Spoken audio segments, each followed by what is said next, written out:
Hello, I'm Amber. I'm an Amazon worker in San Bernardino, Southern California, and I went on a delegation trip to Cuba for May Day with the U.S. Hands Off Cuba Committee. Hi, my name's Luke. I am an Amazon driver out of Atlanta. I'm with Teamsters Local 728. I'm also part of the Logistics Workers League, and I also went on a delegation to Cuba with the Youth and Labor Delegation for 2 weeks for May Day. Hi, my name is Avi. I am a shop steward in the International Brotherhood of Teamsters, specifically the Amazon Labor Union IBT Local 1. So I recently went on the U.S. Hands Off Cuba Committee delegation to Cuba over May Day, and I think my message to all trade unionists about the importance of Cuba solidarity work is for us to understand that in our struggles, in our fights, the Cuban people, the Cuban trade unions want to support us. They have solidarity for us. They want to be engaged with us and support our struggles, support our strikes, support our unionization efforts. But the blockade and the warmongering by the Trump administration hampers this work. It makes it impossible for the Cubans to provide the solidarity for us that they want to have.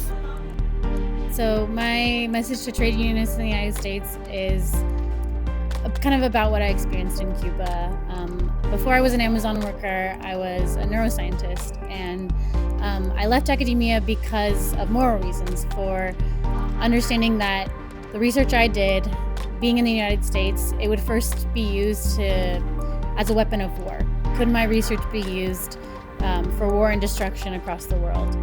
And in addition, even if I'd done something objectively good, like developing a cancer vaccine, it would be used by private companies here to put people in debt and to hold their loved ones' lives over them.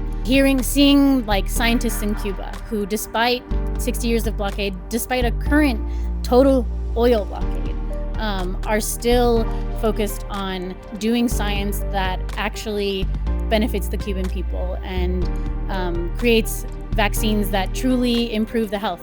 In fact, they've developed a Alzheimer's vaccine better than any scientists in the United States have done. And part of that is because of the structure. They're actually allowed to do science in a truly collaborative way there.